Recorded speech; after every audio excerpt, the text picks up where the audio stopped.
Level 1. The photograph. You're not on the most wanted list yet. You're on a poster at the post office that nobody reads. Bank robbery in a small town, caught on 3 different cameras, face clear as day. You wore a hoodie but forgot about the angle from the teller station. Amateur hour. The FBI opens a case because it's a federal crime, but you're just a number in the system. One agent gets assigned part-time along with 40 other cases he's juggling. He'll check the databases, run your photo through facial recognition, send some emails to local police departments. Then he'll move on to something more pressing. You've got maybe 3 weeks before anyone seriously looks for you. Most bank robbers get caught because they tell someone, a girlfriend, a drinking buddy, some guy they met at a bar who seemed cool. You stay quiet. You don't spend the money in obvious ways. You don't suddenly buy a new car or take a trip to Vegas. The cash sits in a storage unit while you work your regular job and pretend nothing happened. 6 months pass. Your case goes cold. The agent has newer robberies to worry about. You're still wanted technically, but you're not wanted actively. There's a difference. You could live like this for years if you're smart. Some people do. Level 2, the regional threat. You hit 3 more banks. Different cities, same state, similar method. Now there's a pattern, and patterns get attention. The FBI creates a task force, small one, just 4 agents, but they're focused entirely on you. They call you the Hoodie Bandit in internal reports because nobody knows your actual name yet. Local news picks up the story. Your photo goes out on social media. Tips start coming in, most of them useless. People see you everywhere. You're in Ohio and Florida and Montana simultaneously, according to witnesses who are absolutely certain. The task force filters through the noise, looking for the one tip that's real. You make your first serious mistake. You use your phone near a bank you're scouting, just checking Google Maps. Nothing illegal. But your phone pings a tower. The FBI doesn't have your number yet, but they have data from every phone that was in that area during your surveillance window. That's 3,000 phones. They'll narrow it down. The list gets shorter every time you scout a location. You don't know this yet. You think you're being careful. You vary your targets, change your appearance slightly, never hit the same region twice in a row, but digital exhaust is piling up in databases you can't see. The net is tightening and you won't feel it until it's already closed. Level 3, the federal priority. You graduate to violent crime. A robbery goes wrong. Security guard pulls a weapon. You pull yours first. He survives, barely. But now you're not just a thief. You're an attempted murderer. Everything changes. The task force triples in size. Your case gets a dedicated intelligence analyst who does nothing but build a profile of you. Where you strike, when you strike, the gaps between crimes, the geographic pattern that you think is random but isn't. Humans are terrible at randomness. We create patterns without realizing it. The analyst sees them. Your face goes on billboards. Crime Stoppers offers a $25,000 reward. Your photo is on the FBI website now. Not the most wanted list yet, but you're climbing. The media gives you a better nickname, something that sounds dangerous. The news runs your story every time there's a slow news day. You become real to people, not just a face on a poster, but a narrative, a threat in their community. Tips flood in by the hundreds. One of them is your ex-girlfriend, who recognized your hands in the surveillance footage.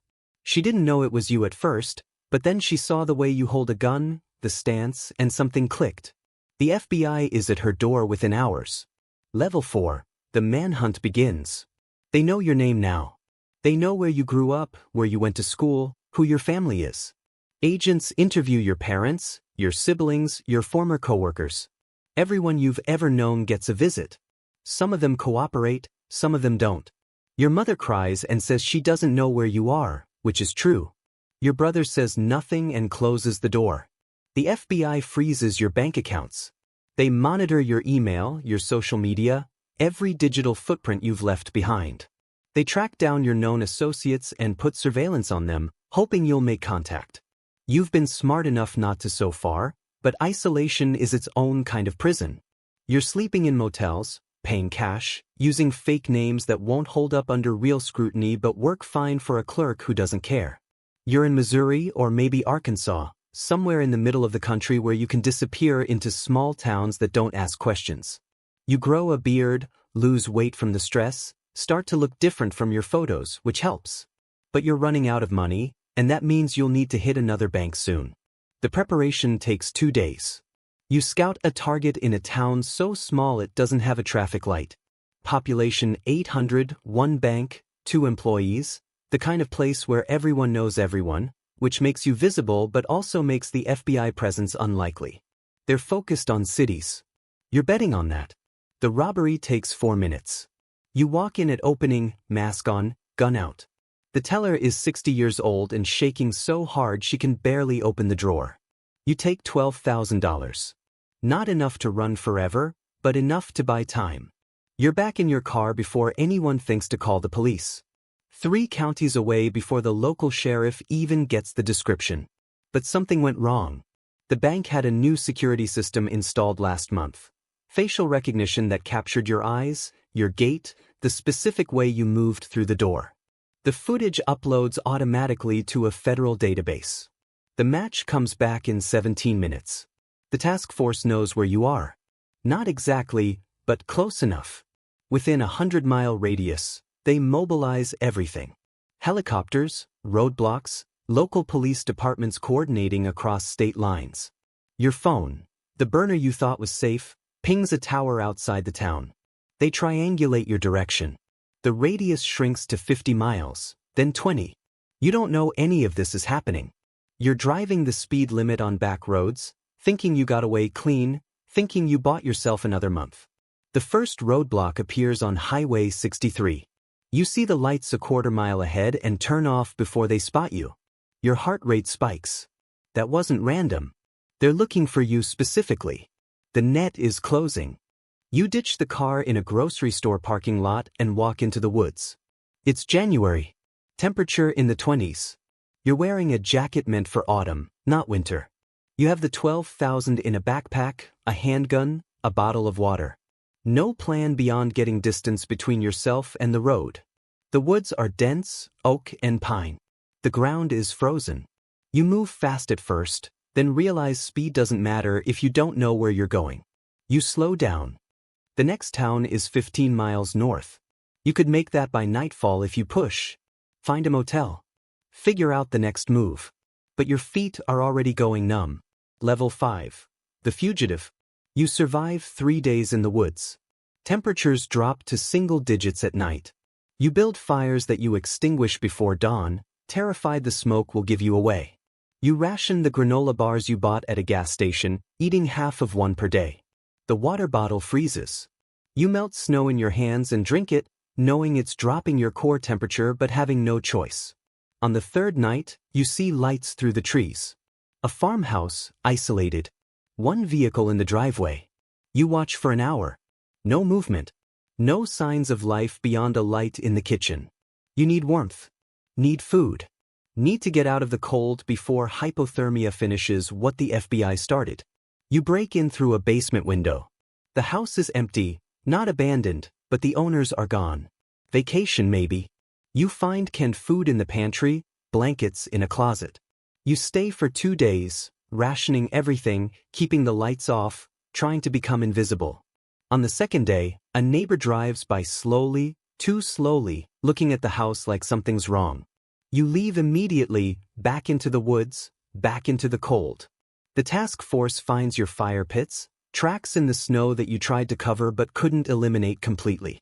They bring in dogs, bloodhounds that pick up your scent and follow it through miles of forest. You hear them before you see them, baying in the distance, getting closer. You run full sprint through undergrowth that tears at your clothes and skin. You cross a creek, hoping the water breaks the scent trail. It doesn't. The dogs adjust and keep coming. You're exhausted. Haven't eaten in a day. Your body is shutting down. The helicopter appears overhead. Thermal imaging spots your heat signature through the canopy.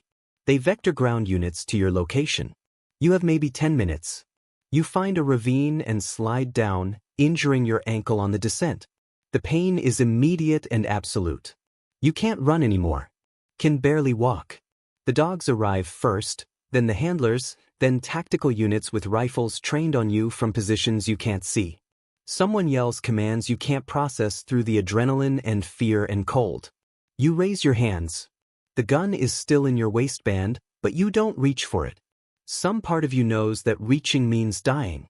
They tackle you anyway. Face in the frozen dirt. Hands zip-tied behind your back. The weight of 3 officers on your body. The helicopter is deafening now, rotor wash kicking up leaves and ice. Someone reads you your rights, but you can't hear the words over the noise and your own breathing. You're arrested. You're caught. 15 months of running ends in a ravine in Missouri with your face pressed into soil that smells like decay. The charges scroll past you in the county jail. Armed robbery times 14. Attempted murder. Assault with a deadly weapon. Fleeing. Weapons charges. Each count carries years. Together they carry decades. Your public defender is 26 and handling 70 cases. She's competent but drowning. She tells you the evidence is overwhelming. The surveillance footage, the DNA from crime scenes where you left sweat or skin cells, the ballistics matching your weapon to 3 different robberies. The federal prosecutor offers a deal: plead guilty to 8 counts, accept 40 years, or go to trial and risk life without parole. You take the deal. The sentencing hearing lasts 20 minutes. The judge reads the charges, asks if you understand. You say yes. He sentences you to 40 years in federal prison. No parole. You'll be 71 when you're released. If you survive that long. They transfer you to USP Leavenworth 3 weeks later. Maximum security. The bus ride takes 11 hours. Shackled to 8 other inmates who don't speak. The prison appears on the horizon like a monument to failure. Concrete walls 30 feet high. Guard towers at each corner. Razor wire catching sunlight in a way that looks almost beautiful from a distance. You're processed, stripped, searched, issued uniforms that smell like industrial detergent. Assigned a cell that's 8 by 10 feet. A toilet without a seat. A bunk bolted to the wall. A cellmate who's been inside for 19 years and stopped talking to new arrivals a decade ago. The first year is the hardest. Everything you were before this doesn't matter. Your name becomes a number. Your identity becomes a classification. Medium risk. General population. Cell block D.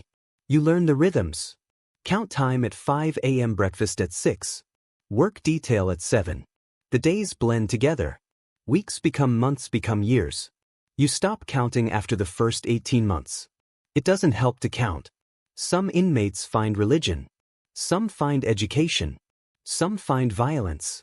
You find routine. Work in the kitchen. Read in the library. Exercise in the yard. Keep your head down. Avoid the gangs. Avoid the guards. Avoid anything that adds time to a sentence that's already longer than most marriages. 22 years pass. You're 53 now. Gray hair, bad knees, scars from a fight you didn't start but had to finish. Your mother died while you were inside. Your brother stopped writing after year 7. You have no one waiting for you on the outside. No life to return to. Just a release date that feels both impossible and inevitable. When you finally walk out, the world has changed in ways you can't process. The technology, the culture, the way people talk and dress and move through space. You're a ghost. A relic from a different era. You have $600 from prison wages. A bus ticket to a halfway house in Kansas City. A parole officer who's already skeptical. You were on a poster once, wanted by the FBI, hunted across state lines. Now you're just another ex-con trying to figure out how to buy a phone and apply for jobs that won't hire you. The most wanted list continues without you. New faces, new crimes, new people making the same mistakes you made, thinking they're smarter than everyone who came before. They're not. Nobody is. And somewhere, maybe in a post office, maybe in a federal building, maybe in a sheriff's department basement, there's a poster with your face on it. Yellowed at the edges. Outdated by decades. Still wanted, technically, but not actively. There's a difference. You're the one who gets to live inside it now.